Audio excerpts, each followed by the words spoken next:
What's up guys, today we're going to talk about the most effective ways to attack the enemy king once it's castled. We'll look at a bunch of strategies and tactics that you can apply in your own games, then we'll move on to some knight versus pawn endgames, and finally we'll take a look at why a knight on the edge of the board might actually be a good thing in some cases. So yeah, we have a lot of things to work through, let's go. So let's start with this strategy book. I have a bunch of examples to show you. The first one is from a game by Fischer, and this is the position. It's white to move, and your whole plan kind of revolves around being able to push e5 so that you can open up the diagonal for the light square bishop, which will then support the queen in like this mating attack. The problem though is that right now if you play e5, black is just going to be able to respond with f5, and it will still stop the diagonal of your bishop if the pawn will be supported by the knight, and you cannot really take en passant because at that point your queen will be hanging, so black would win the queen and you would lose the game. So you need to think of something else, and you can take some time to pause the video and think about it if you want, but this move is what is known as a blockading sacrifice, apparently, because I had no idea.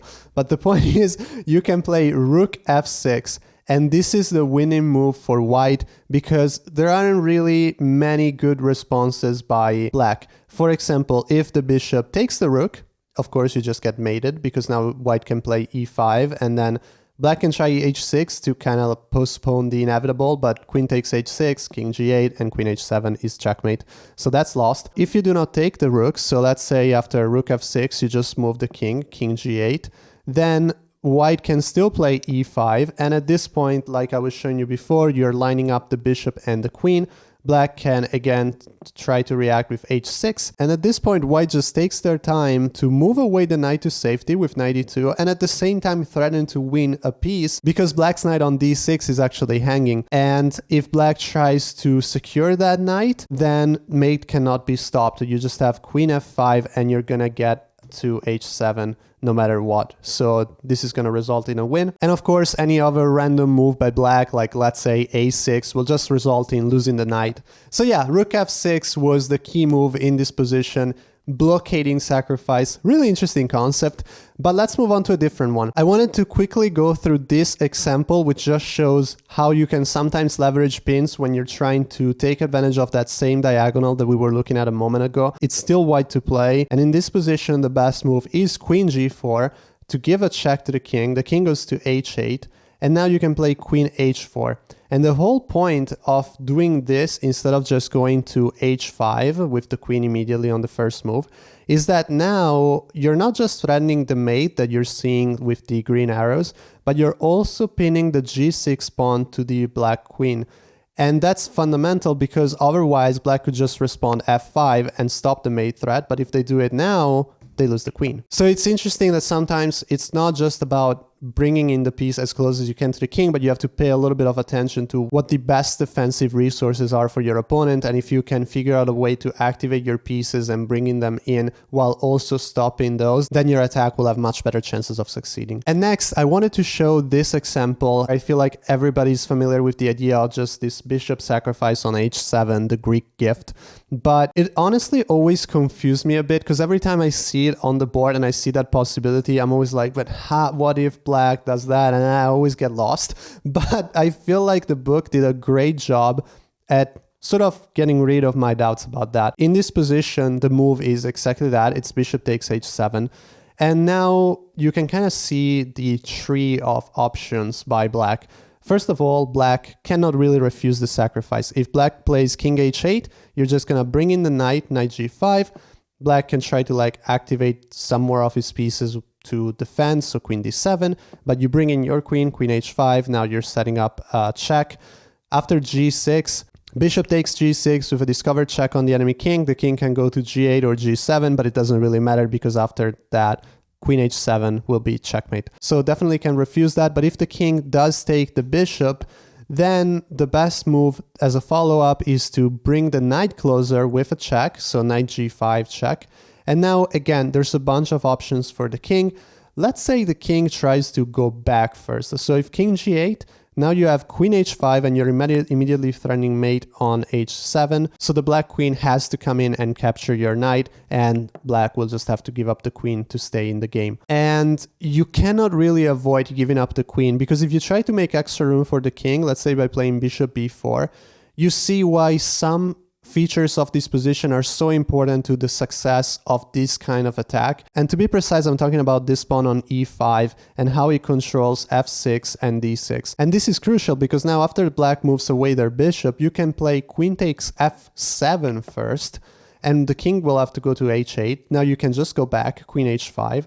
The king goes to g8, you come in on h7, and after the king goes to f8, you have queen h8 check, forcing the king to e7, and now it's kind of trapped by that very same pawn. So queen takes g7 is checkmate, because you have the e pawn controlling the escape squares of the king. So it's important that before you launch that attack with the bishop taking on h7, you make sure not only to have driven away the knight on f6, but that you also have a pawn or a piece that will cover the key squares that the enemy king would need to be able to run away from your queen if you were to come to this situation. So going back, what if the king comes out to g6? And here's the sort of best follow-up. There are different ways that you can do it, but queen d3 is the best move, giving a check, and at this point the response by black can be one of many actually, but the others are kind of bad. So let's start with the bad ones.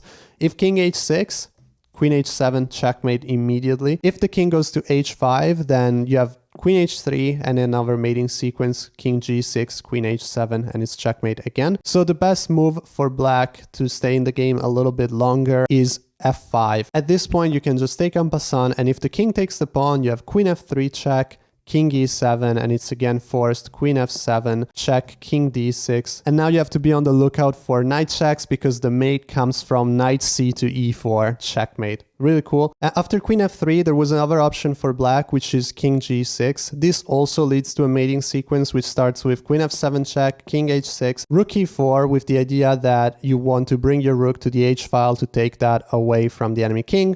Knight e3, rook h4 check. The king now has only one possible move, which is taking on g5, and after that you have rook h5 with the support of the queen, and after king g4, queen f3 is mate. So there's really nothing that black can do, but I think it's important to have clarity as to how you need to approach all the possible responses that black may have. And of course, then that's going to change a little bit depending on your position. But it was nice for me to get an understanding of what white should do in each and every one of these cases, depending on what black does. This week, I felt like the two books, the strategy book and the attacking book, went hand in hand because they both featured a lot of examples on how to attack the enemy king. So I wanted to show you a few more from this other book that I thought were really interesting. These are more tactical in nature, but still, this is the first tactical example. It's white to play. It's a forced sequence leading to checkmate. If you need a hint, it's about leveraging double checks to get to the mate. And the move is queen d7 check. The whole point is that now black is forced to take with the bishop, but that is met by white with knight d6 double check by the knight and the rook on e1. The king is forced to go to d8 because the knight is also covering f7. And after that, the knight goes to f7, check again. The king now has to go to c8, and now you can sacrifice one rook, rook e8 check. The bishop is forced to take on e8, and now you give mate with the last rook. Rook d8, checkmate, supported by the knight. I felt like it was a cool example. I really enjoyed it. I don't think it's something that I had seen before, so I just wanted to share it with you. This next one instead, it's black to play, and it features one of my favorite tactical themes. It's about overloading, and the correct move in this position for black is to sacrifice the rook. Rook takes h3, because at this point, the coordination of the white pieces just falls apart. If the queen takes on h3, you're just gonna deliver mate by taking on d1 with the queen, because now you have the bishop covering h2, so the king cannot really go anywhere. If after rook h3, g takes h3, now you have queen h2 checkmate, and so again you're giving mate with the support of the dark square bishop. So the best move for white to avoid mate is to actually move the king g1, but now you can just take the queen. Rook takes f3, and there's really nothing that white can do at this point. It's game over, black wins. Okay, I have two more examples that I really wanted to show, then we're gonna move on to a completely different topic. This is the first one. It's white to play. It's a combinational sacrifice, and I didn't quite see it when I first looked at it. Then when I saw the solution, I was like, oh, how could I possibly miss that? But the move for white here is rook takes d8. And the reason for it is, of course, if king f7, you just have queen takes d7 and this is checkmate. But if the king takes the rook, you can sacrifice the other rook, rook c8 check. And after the king takes it, queen c6 check forces the king to d8 or the rook to c7. If the rook comes to c7, of course, you can just take the rook and it's checkmate. And if the king goes to d8, you have queen a8 checkmate. And this is kind of what I didn't see for some reason, just the queen going to the corner and checkmating. But anyway, I really enjoyed this example. The last one is actually not from the book. It's mentioned in the book, but the book gives a more complicated and advanced one, which, okay, but it was a little bit over my head. So I went to look for the example that the book mentions. Apparently, this is a super popular game. I'd never seen it before. And in this position, it's white to play. And the whole theme of this combination is a magnet, or I guess, I don't know, luring out the enemy king, or attraction, or whatever you want to call it. But the point is, the key move for white here is queen takes h7. So, you know, the typical queen sacrifice. King takes h7. And now the knight can take on f6 with the double check. So it kind of puts together this theme of like attraction with also what we saw in the first example from this book, because now due to the double check the king must move. There are two options. If the king goes to h8, it's made immediately with knight g6. You have the two knights checkmating, which is unusual but really nice. However, the best response for black is to actually bring the king out towards h6, and now you have to follow that up with knight e to g4 check, and after king g5 you just start checking it with a bunch of pawn moves. So h4 check, king f4, g3 check, king f3, and now bishop e2 checks the king. The king has to go inside our pawn chain. King g2 by black, rook h2, check again, supported by the knight on g4, so the king has to move away, king g1, and now king d2, discover checkmate. That is cold. But it was a really nice example. I mean, I don't know if I would have seen the whole sequence like back here and I would have thought of the whole like king run, but still, I really enjoyed it. That was it for the attacking portion of this video. I really enjoyed all of the examples. Now we can move on to some endgames. I am still working through 100 endgames, you must know. I found out that the first chapter was just like an introduction, an extra chapter that was added later on, but actually it begins with a test that I failed miserably and then starts teaching you about these more unusual, I would say, endgames. And the first part is about knights versus pawns. In this position, black has a pawn, so it's the only player that can really hope to win, since you cannot give checkmate with just a knight. And the question is, can you draw the endgame? And the strategy you want to apply to stop that pawn, it's going to be either one of frontal or lateral control. Frontal control is this example, and it's just the idea that you want your knight in front of that pawn, so that when the king comes closer, let's say king c2, you can just jump to the other side, knight f2, and you will always control d1. You also always want to be on the lookout for situations where the black player plays something like king c3, because at this point you have a knight fork, knight e4, forking the king and the pawn, and this settles it, because after the king moves, you just take the pawn, the king takes your knight, game over, it's a draw. The other situation is what happens if your knight cannot quite get in front of the pawn immediately, and here it's important to take what is known as lateral control. So you're gonna go knight e2 check, and after the king moves, you're gonna go knight d4 attacking the pawn. So the pawn has to move, but the problem is, just like we saw before, that after the pawn moves and promotes, you're in this geometry where you can take advantage of the placement of the king and the queen. Knight b3 check wins the queen.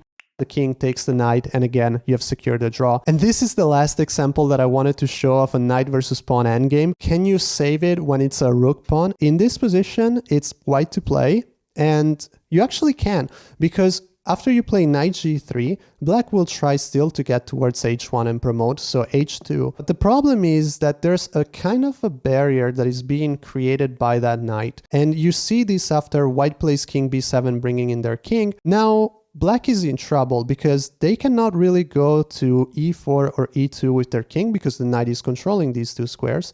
But at the same time, if black plays something like king d2 or king e3, you immediately have a fork with knight f1 and you're going to win the pawn. And this happens in both cases, of course. Also with king e3, knight f1, again, you check and you're forking, so you're going to win the h2 pawn. Because of that, black has to move around this kind of barrier, and there are really two paths. I feel like king d4 is the most natural one, so I'm going to look at this one. Now, white just simply brings in the king c6, king e5 by black, king c5 by white, king f4, so black is really going for that knight. You're gonna go knight h1 to gain some more tempi, and then king f3, king d4, the kings keep coming in, king g2, king e3, and now you can actually let black take, because after king takes h1, you have king f2, and you have successfully trapped the black king in front of the pawn. Black has no more valid moves, and it's a stalemate. So that was incredible. I did not visualize that weird situation with the knight and the placement of the king and the pawn and the possible forks and all that. So I think it's nice to know that even in these cases, you still have some way of saving the game. Lastly, we always hear that a knight on the rim is dim, or is it? Because there is this example game from the book Improve Your Chess Pattern Recognition, which I really enjoyed. It shows how sometimes it's actually good to have it there. I feel like we're all familiar with this kind of position where,